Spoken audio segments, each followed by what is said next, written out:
పశువులకు గొంతెండుతోంది. ఒక పక్క తుంగభద్రలో 95 టీఎంసీలు ఉండి కూడా కలకలలాడుతున్న Tungabhadra project GSL medical institutions మరియు కిమ్యూ ఇంటర్నేషనల్ యూనివర్సిటీ భాగస్వామ్యంతో ఇండియన్ అలైన్డ్ ఎంబీబీఎస్ కోర్స్ అడ్మిషన్లు అందిస్తోంది నియో. దేవుని దయ వల్ల ఇది ఎల్లినో కారణమైనా కూడా ఈ రోజు తుంగభద్ర ప్రాజెక్టు నిండింది. కర్ణాటక ఆంధ్ర రైతుల భక్తితో ఈ రోజు దేవుడు కరుణించి, ప్రకృతి కరుణించి మరి తుంగభద్ర డ్యాము నిండితే కూడా దేవుడు కరుణిస్తే కూడా పూజారి వరం ఇయ్యలేదని చెప్పి ఈ రోజు చేస్తున్నటువంటి ఈ ప్రభుత్వ మొండి వైఖరి చంద్రబాబు నాయుడు గారు వెంటనే, ఎందుకంటే ఈ రోజు మామూలుగా మీరు రాసుకున్న నిబంధన ప్రకారం ఎల్ఎల్సి నిబంధనకి ఎప్పుడు నీళ్లు ఎప్పటి వరకు ఇవ్వాలనే నిబంధన ఆగస్టు 10 నుంచి నవంబర్ 10 వరకు 90 రోజులు రోజు 650 క్యూసెక్కుల ప్రకారం మనకు దాదాపు 5.5 టీఎంసీ నీళ్లు మరి వదలాల్సినటువంటి అవసరం ఉంది. మరి ఖరీఫ్కు రాబోయే ఖరీఫ్కు ఇప్పటికే రబీ మునిగిపోయింది. పోయిన సంవత్సరం కూడా షట్టర్ల రిపేర్ ఉందని చెప్పి, టీబీ డ్యామ్కి షట్టర్ల రిపేర్ ఉందని చెప్పి రైతుల నోట్లో మట్టి కొట్టడం జరిగింది. ఒక పక్క వర్షాలు లేక అల్లాడుతా ఉన్నారు. మరి ప్రాజెక్టులుండి కూడా మాకేం ప్రయోజనం?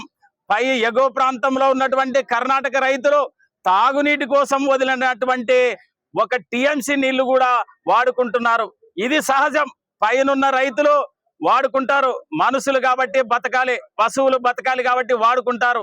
కానీ మీరు ముందే ఎక్కువ నీళ్లు రోజు 650 క్యూసెక్కుల నీళ్లు వదలాల్సినటువంటి మీరు ఈ రోజు 21వ తారీఖు 11 రోజులైంది. 11 రోజులుగా ఏ చుక్క నీరు కూడా మీరు వదలలేదు వ్యవసాయానికి. ఒక పక్క పైరు మరి వరి ఎండిపోతుంది, మిరప ఎండిపోతుంది, పత్తి ఎండిపోతా ఉంది, రైతులు ఎండిపోతా ఉన్నారు.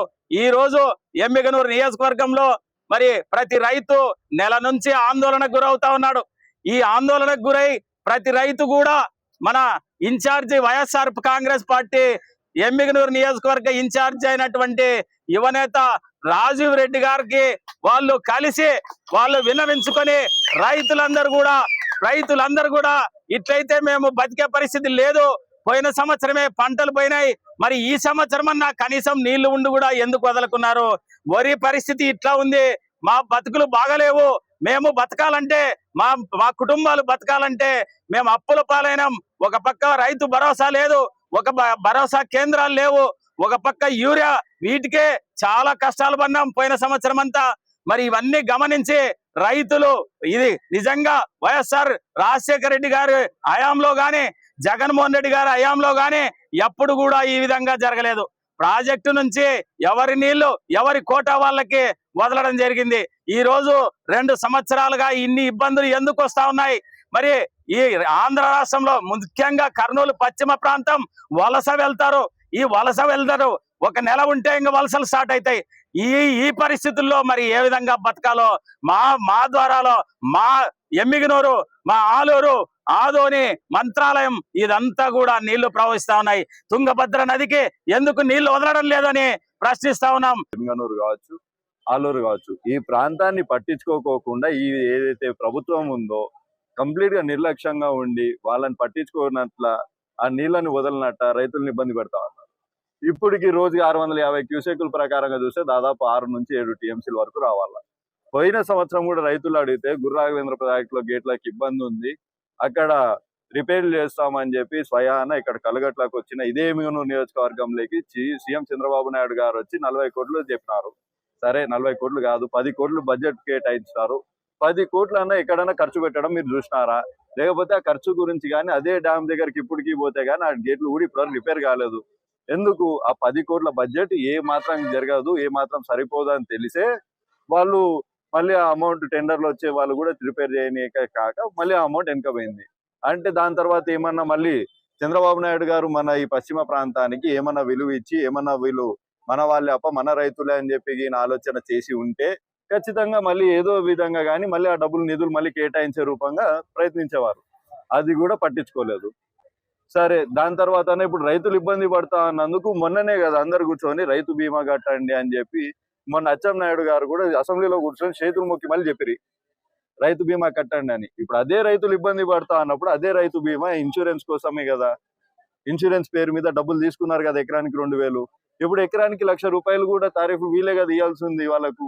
రైతులు ఇబ్బందిలో ఉన్నప్పుడు, సమస్యల్లో ఉన్నప్పుడు, మీరు నీరు అన్నప్పుడు అట్లీస్ట్ రైతులన్నా ప్రశాంతంగా బతికేలాగా వాళ్ళకి ఏదో ఒక రకంగా ఇబ్బందులు ఉన్నప్పుడు ₹1,00,000 ఇన్సూరెన్స్ ఏదైతే మీరు 2,000 లాగా ఇన్సూరెన్స్ తీసుకున్నారో వాళ్ళకి ఇవ్వండి. రైతుల పక్షాన రైతుల కోసం మాకు ఇప్పుడు 6 టీఎంసీలు కావాలి అర్జెంట్ గా అని చెప్పి పోయి కర్ణాటక ప్రభుత్వంతో మాట్లాడడం లేదు. ఎంతున్నా డబ్బులు ఎట్లా ఆదాయం చేసుకోవాలా ఇవన్నీ విషయాల గురించి మాట్లాడండి. అందరు రెడీగా ఉన్నారు కానీ టీడీపీ నాయకులు రైతుల పక్షాన కావచ్చు, మహిళల పక్షాన కావచ్చు ఎవరు మాత్రం సిద్ధంగా లేరు.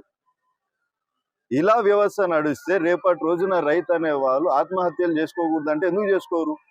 ఏం మాత్రం గవర్నమెంట్ సదుపాయాలు లేనప్పుడు పాపం రైతులు కానీ ఎన్ని రోజులు బతుకుతారు? మిగతా వాళ్ళందరూ చంద్రబాబు నాయుడు గారు లాగా పెద్ద పెద్ద మాల్స్ కానీ లేకపోతే ఆస్తులు కానీ ఏవో లేవు. ఇక్కడ చాలా సాదా సీదా అయినా కూడా రైతులు కూడా ప్రాంతాల్లో ఉంటారు, చిన్న ప్రాంతాల్లో. వాళ్ళని ఎవరు చూడాలా? మీకు డబ్బు ఏడాకైనా వస్తుంది. రైతులకి ఎక్కడి నుంచి అప్పులు తెచ్చుకొని ఏదో రకంగా చేసుకొని మనం పంట వస్తే ఆ పంట మీద మనం ఒక సంవత్సరం పూట బతకాలని చెప్పి ఆలోచించే రైతులు వాళ్ళ గురించి పట్టించుకోలేదు ఈ ప్రభుత్వం. ఇంకా ఏమని చెప్తే మిగతావన్నీ చెప్పినాము, రైతులకు అంతా మేలు చేస్తా ఉన్నాము, రైతులకు అన్ని అవి చేస్తాము ఇది చేస్తాము. కానీ వాస్తవానికి వచ్చి చూస్తే, గ్రౌండ్ లోకి వచ్చి చూస్తే రైతులు పట్టించుకున్న నాదుడు లేడు ఈ ప్రభుత్వం వచ్చిన తర్వాత. ఇదే విధంగా పోతే మాత్రం ఖచ్చితంగా ఇంకొక 2-3 రోజుల కలెక్టర్ ఆఫీస్ ని ముట్టడిస్తాం, కలెక్టర్ గారికి కూడా అర్జీలు ఇస్తాం, ఇంకా పెద్ద ఎత్తున ర్యాలీలు చేస్తాం అవసరమైతే. ఈ పశ్చిమ ప్రాంతానికి ఏదైతే టీఎంసీలు 6 నుంచి 7 టీఎంసీలు కావాలో ఆ టీఎంసీలు వెంటనే విడుదల చేయాలి. రోజుకి ఏదైతే మాట ఇచ్చిన ప్రకారం 650 క్యూసెక్కులు చెప్పినారో 650 క్యూసెక్కులు కూడా వెంటనే అది విడుదల చేయాలని చెప్పి కూడా ఈ ప్రభుత్వాన్ని కోరుతా ఉన్నాం. ఒకవేళ చేయని పక్షాన రైతులు ఎంబడే ఎప్పుడు ఈ వైఎస్ఆర్సీపీ ప్రభుత్వం ఎప్పటికీ ఉంటుంది.